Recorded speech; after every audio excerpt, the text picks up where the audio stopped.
हाय दोस्तों, मैं सुनील कुमार। मैं आपको इस चैनल पर बिहार बोर्ड में पूछे गए सारे प्रीवियस ईयर के क्वेश्चन मैथ का मैं करवाऊंगा। और मेरे पास ये वाला क्वेश्चन बैंक है, गोल्डन का है, क्लास 10th का। देखिए, क्लास 10th मैट्रिक का ये वाला शायद आप लोगों को दिख रहा होगा क्वेश्चन बैंक। यदि आप लोगों के पास ये क्वेश्चन बैंक नहीं होगा ना, कोई भी क्वेश्चन बैंक होगा, तो उससे घबराने की कोई ज़रूरत नहीं है। क्वेश्चन सेम टू सेम ही होता है, सीरियल नंबर ऊपर या नीचे हो सकता है। तो मैं इस चैनल पर मैं आपको पूरा क्वेश्चन बैंक का सॉल्यूशन करवाऊंगा, ऑब्जेक्टिव का भी और थ्योरम का भी। तो चलिए मैं आपको गण मैथ का प्रथम पाली में पूछे गए प्रश्न का सॉल्यूशन करते हैं। मैथ का प्रथम पाली में देखिए, तो पहला क्वेश्चन हमारे पास है कि निम्नलिखित में कौन सा केंद्रीय प्रवृत्ति की माप नहीं है।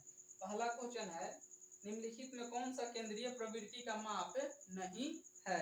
तो देखिए, केंद्रीय प्रवृत्ति क्या होता है, पहले हमको ये समझना चाहिए कि केंद्रीय प्रवृत्ति। देखिए, तो केंद्रीय प्रवृत्ति के मापों का तात्पर्य औसत मान से होता है। ठीक है, पहले ही लिख दिए हैं ताकि कोई प्रॉब्लम ना हो। पहले ही मैंने लिख दिया है ताकि समय का बहुत सारा बचत भी हो, है कि नहीं। देखिए, केंद्रीय प्रवृत्ति के मापों का तात्पर्य औसत मान से होता है और इसके अंतर्गत 3 माप आते हैं। ठीक है, केंद्रीय प्रवृत्ति हमको कह रहा है ना क्वेश्चन में, तो इसके अंतर्गत हम देखिए 3 औसत मान से इसका संबंध होता है। इसका संबंध किससे होता है?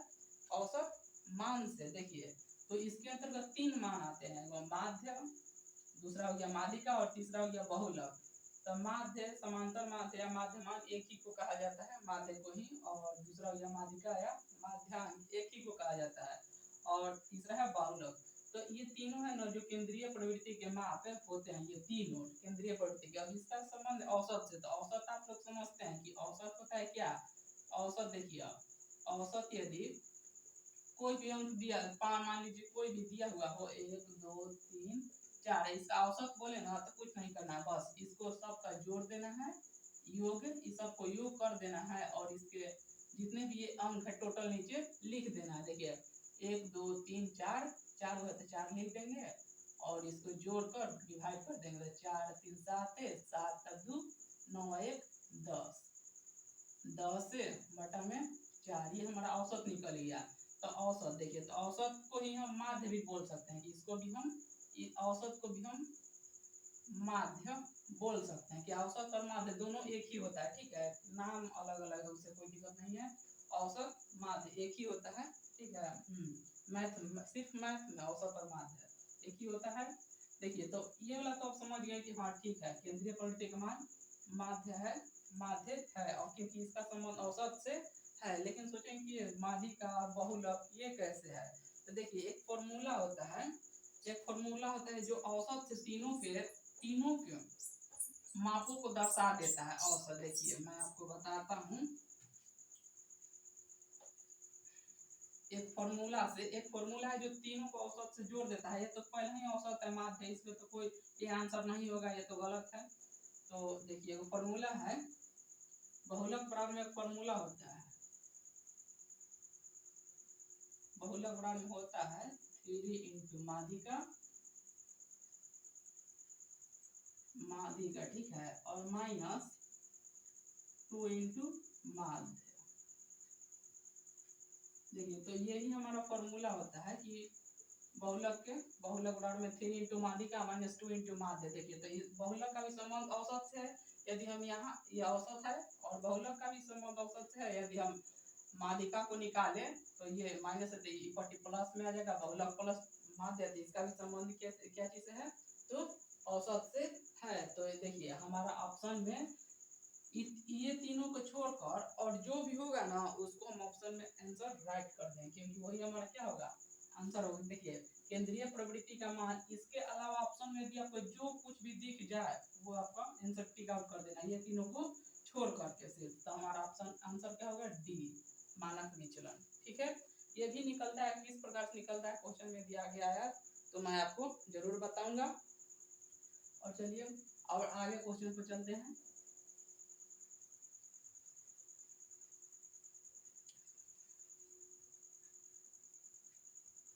अब देखिए, क्वेश्चन नंबर 2 हमारा क्या कर रहा है कि प्रेक्षण 14, 15, 13, 16, 14, 15, 17, 13, 15 का बहुलक है।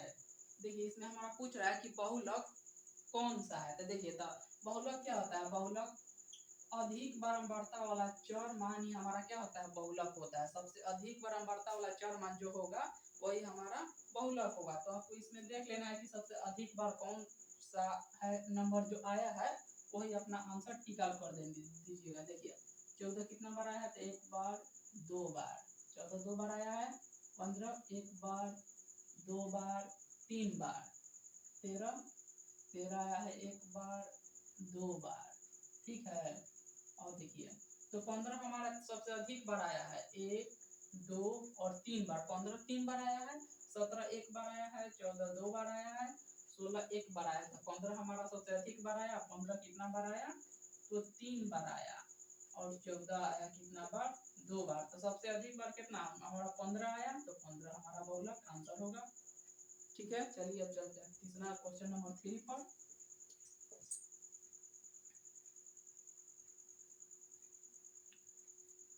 अब क्वेश्चन नंबर 3 पाइए। देखिए क्वेश्चन नंबर 3 बोल रहा है कि प्रथम 5 प्राकृत संख्याओं का माध्य है, और ऑप्शन दिया हुआ है। तो देखिए प्राकृत संख्या किसे कहते हैं, तो वह संख्या जो एक से स्टार्ट हो और अनंत तक जाए। ठीक है, एक से स्टार्ट हो और अनंत तक जाए, तो वही हमारा क्या होता है, प्राकृत संख्या। तो देखिए यहाँ पर ज्यादा कुछ नहीं कर रहे हैं, यहाँ पर कह रहा है कि प्रथम 5 प्राकृत संख्याओं का माध्य क्या होगा। देखिए तो प्रथम 5 प्राकृत संख्या कौन कौन सा होगा, 1, 2, 3, 4 और 5, यही पांचों होगा।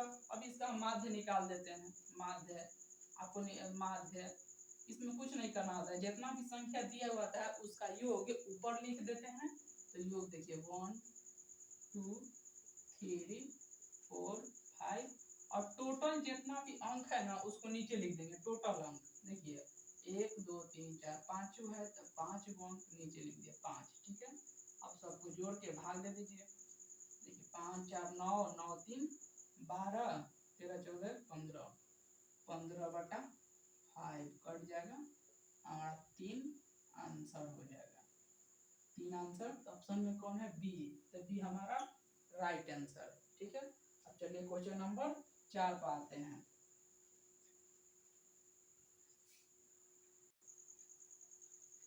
अब देखिए क्वेश्चन नंबर 4। क्वेश्चन नंबर 4 हमारा क्या कर रहा है कि प्रेक्षण 8, 12, 7, 14, 16, 14, 6, 13, 15 का माध्यक क्या होगा। क्या, अब ये हमसे माध्यक पूछ रहा है कि माध्यक क्या होगा, और अंक दे दिया है।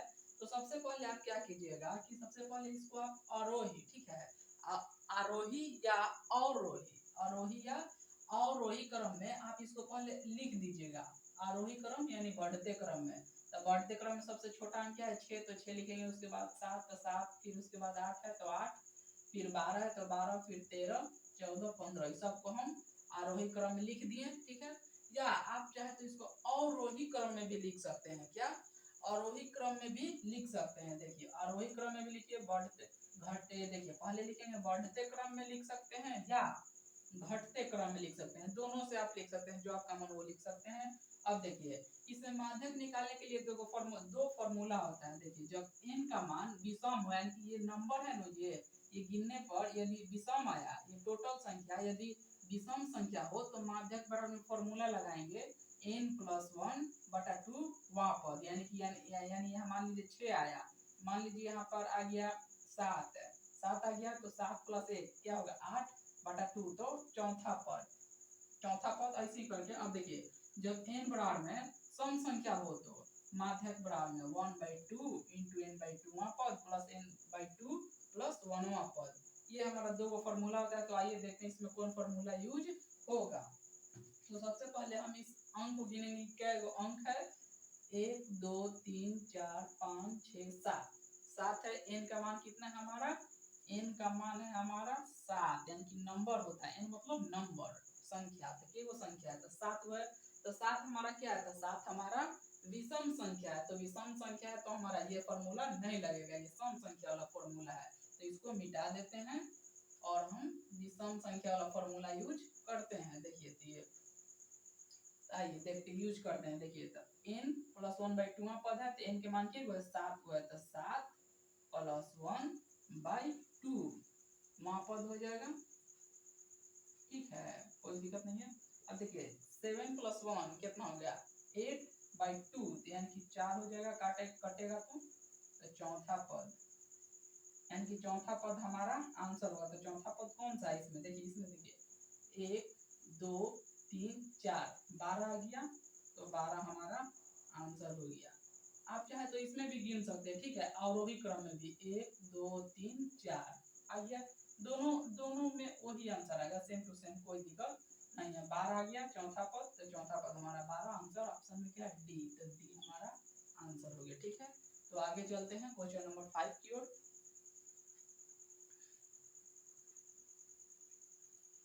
अब देखिए क्वेश्चन नंबर 5 हमारा कह रहा है कि माध्यक का 3 गुना और माध्य का 2 गुना का अंतर बराबर होता है। ऑप्शन दे दिया है माध्यक, माध्यक, बहुलक, ठीक है।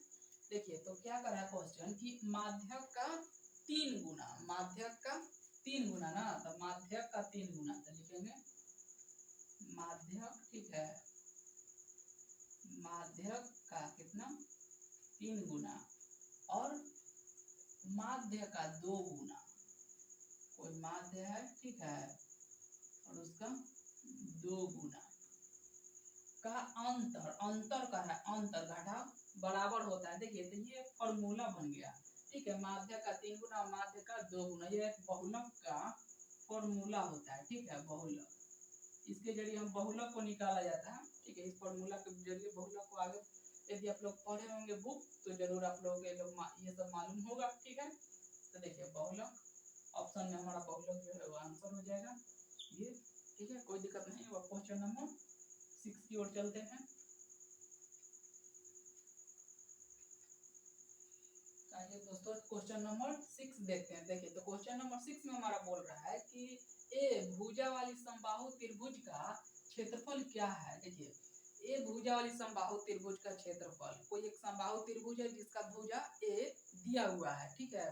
तो एक समबाहु त्रिभुज किसे कहते हैं, जिसकी सभी भुजाएं क्या होती है, समान होती है, तीनों भुजा समबाहु त्रिभुज का समान होता है और प्रत्येक कोण इसका है जो 60-60 डिग्री का होता है। देखिए अब ये कोण भी कितना है 60 डिग्री का होगा और ये कोण भी 60 डिग्री का होगा और ये कोण भी 60 डिग्री, और तीनों भुजा आपस में बराबर होता है। और भुजा दिया हुआ ए दिया हुआ है। अब कह रहा है कि त्रिभुज का क्षेत्रफल क्या होगा। देखिए तो इसका फॉर्मूला होता है समबाहु त्रिभुज का क्षेत्रफल का कि √3/4 गुने भुजा का स्क्वायर, ये हमारा फॉर्मूला होता है समबाहु त्रिभुज के क्षेत्रफल का। तो बस कोई दिक्कत नहीं, √3/4 गुने भुजा हमारा दिया हुआ है ए, तो ए का स्क्वायर तो √3/4 गुने भुजा स्क्वायर, ये हमारा आंसर सी, ऑप्शन सी। अब चलिए क्वेश्चन नंबर 7 की ओर चलते हैं।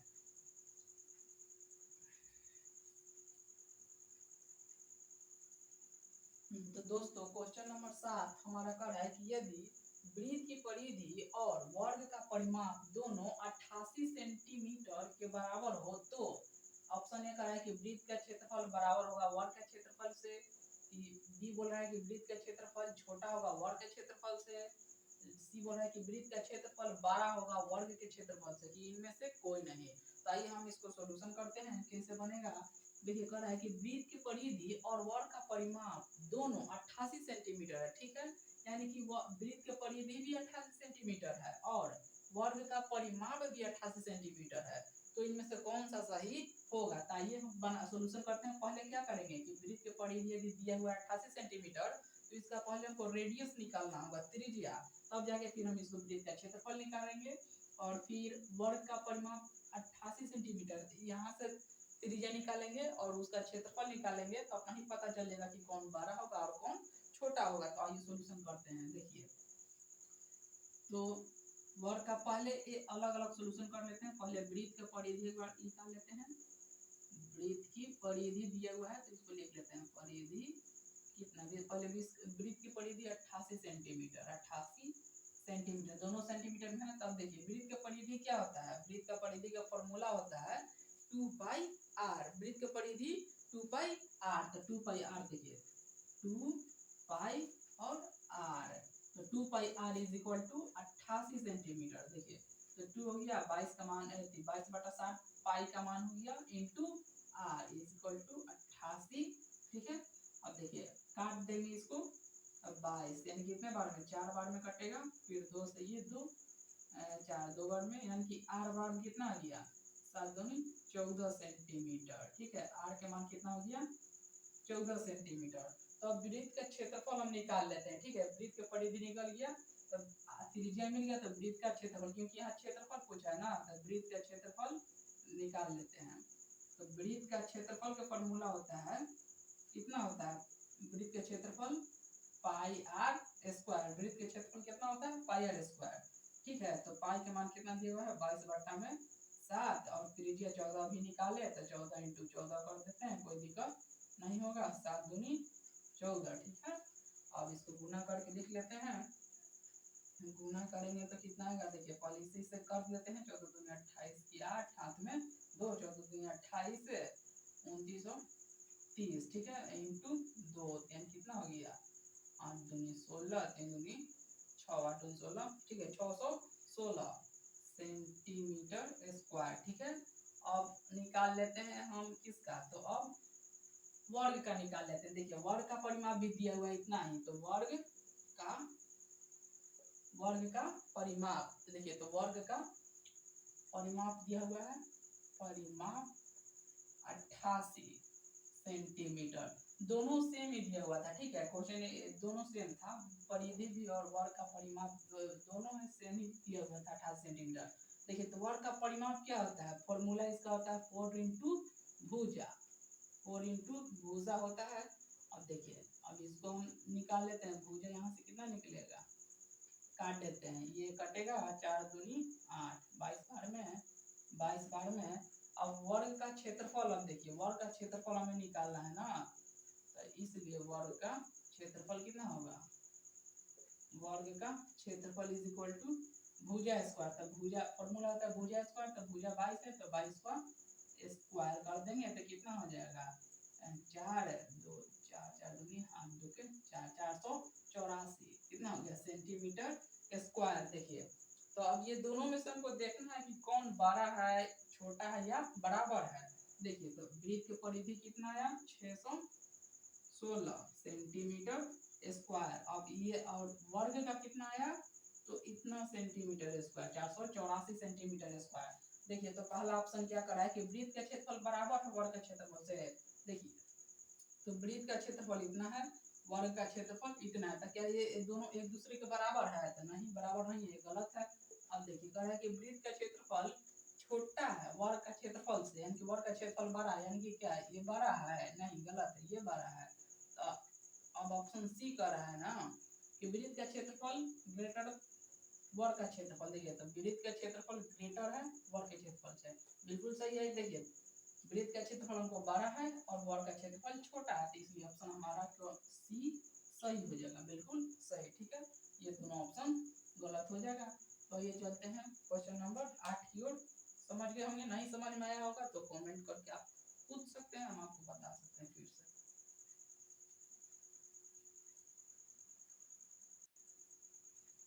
देखिए दोस्तों क्वेश्चन कर है 8 नंबर की, यदि किसी घन का प्रत्येक किनारा ए इकाई हो तो उसका विकर्ण होगा, प्रत्येक किनारा ए इकाई हो तो उसका विकर्ण होगा। ऑप्शन दिया है, ऑप्शन दे दिया है। तो देखिए किसी भी घन का 12 गो किनारा होता है, ठीक है, और 6 सतह होता है, या उसे फलक भी बोला जा सकता है, और 8 कोना होता है। ठीक है, देखिए तो ये इकाई दिया हुआ, प्रत्येक किनारा ए इकाई का है। तो देखिए तो घन का लंबाई चौड़ाई और ऊंचाई तीनों सेम होता है। तो लंबाई चौड़ाई और ऊंचाई घन का तीनों क्या होता है, सेम होता है। ठीक है, घन का लंबाई चौड़ाई और ऊंचाई। तो ये जो किनारा यही हमारा दिया हुआ है, कितना ए दिया हुआ है। ठीक है, ए किनारा यानी कि भुजा, यानी कि हमारा क्या दिया हुआ है, भुजा दिया हुआ है, किनारा ए दिया हुआ है। इसका प्रत्येक लंबाई चौड़ाई ऊंचाई समान होता है, यानी कि लंबाई भी ए हो सकता है, ठीक है, वो लंबाई भी ए हो गया, चौड़ाई भी हो सकता है, और ये जो ऊंचाई है ना अंदर का, ये भी हो सकता है वही। ठीक है, कोई दिक्कत नहीं है, सब ए बराबर होगा, क्योंकि घन का लंबाई चौड़ाई ऊंचाई तीनों बराबर होता है। यानी कि हमारा देखिए यहाँ पे किनारा ए दिया हुआ है, यानी भुजा दिया हुआ है, क्या हमारा भुजा दिया हुआ है ए। तो पूछ रहा है कि विकर्ण क्या हुआ। देखिए तो घन के विकर्ण का फॉर्मूला होता है, घन का विकर्ण, घन का विकर्ण क्या फॉर्मूला होता है, √3 गुण भुजा, √3 इंटू भुजा, ही हमारा फॉर्मूला आता है। बस कोई दिक्कत नहीं है, √3 है, √3 और भुजा का मान ए पहला ही से दिया हुआ है, किनारा यानी कि भुजा ही होता है, कोई दिक्कत नहीं होगा। देखिए ए का मान, भुजा का मान ए दिया हुआ है, बस हो गया √3 इंटू और ए। अब देखिए ए यहाँ नहीं सेंटीमीटर में नहीं कुछ में, यहाँ इकाई में दिया हुआ है, तो इसी कारण से यहाँ पर क्या हो जाएगा, इकाई, इकाई, ठीक है, इकाई हो जाएगा। और √3 ए इकाई, ऑप्शन जो है वो आंसर ऑप्शन ए है, बिल्कुल सही। आइए क्वेश्चन आगे आगे की ओर देखते हैं। अब दोस्तों क्वेश्चन नंबर 9, क्वेश्चन नंबर 9 हमारा कह रहा है कि त्रिज्या कैपिटल आर तथा ऊंचाई कैपिटल एच वाले एक लंबवृत्तीय शंकु का आयतन होगा। आयतन पूछ रहा है, ठीक है, शंकु का आयतन। शंकु क्या लंबवृत्तीय बना देंगे, शंकु ऐसा होता है, ये हमारा वृत्त हो जाता है लंब, ठीक है, ये हमारा त्रिज्या हो जाता है। इसको हम मान लेते हैं, मान लिया छोटा और इसको छोटा एच मान लिए, ठीक है, ऊंचाई। तो क्या त्रिज्या कितना दिया हुआ है, त्रिज्या शंकु का दिया हुआ है आर, ठीक है, इसको हम स्मॉल आर मान लेते हैं। और तथा ऊंचाई, ऊंचाई कितना दिया हुआ है, ऊंचाई दिया हुआ है एच, एच दिया हुआ है ना, त्रिज्या आर छोटी कैपिटल आर है, ऊंचाई कितना दिया है कैपिटल एच। तो कह रहा है कि एक लंबवृत्तीय शंकु का आयतन क्या होता है, कहता है आयतन पूछ रहा है ना, शंकु का आयतन। तो ये फॉर्मूला है, शंकु का आयतन क्या होता है, 1/3 pi r square h, pi r square. तो आर हमारा त्रिज्या कितना कैपिटल दिया होता है, कैपिटल ले लेंगे, पाई आर स्क्वायर, और एच कैपिटल तक capital 1/3 pi r square h, ये फॉर्मूला ही होता है शंकु का, ठीक है। खाली यहाँ पे कैपिटल दिया हुआ था तो इसलिए ये बैठा दिए। हमारा आंसर कौन हो गया, देखिए ए में पाई आर स्क्वायर एच है, तो ये नहीं होगा, ये गलत है, ऑप्शन बी में है 1/3 पाई आर स्क्वायर एच घन इकाई। देखिए अब यहाँ हमारा ना ही सेंटीमीटर दिया हुआ है ना ही मीटर दिया हुआ है, तो सेंटीमीटर ना ही मीटर दिया हुआ रहेगा तो हमारा इकाई में आंसर होता है, कितने इकाई में, याद रखिएगा इकाई में। और देखिए कोई भी आयतन है ना तो वो क्यू में होता है, जैसे सेंटीमीटर रहेगा तो सेंटीमीटर क्यू, या मीटर रहेगा तो मीटर क्यू, क्योंकि आयतन है ना, आयतन 3D होता है, ठीक है, ये सब शंकु है, घन है, घनाभ है, सब 3D होता है, लंबाई चौड़ाई और ऊंचाई तीनों होता है, तो इसी कारण से इसमें क्यू लगता है। तो क्यू को घन भी हिंदी में लिखा जाता है, घन घन, ठीक है, तो घन इकाई ऑप्शन ये है, इसको हम घन इकाई में लिख सकते 1/3 पाई आर स्क्वायर एच और घन इकाई, ठीक है, कोई दिक्कत नहीं है। तो आइए चलते हैं क्वेश्चन नंबर 10 की ओर।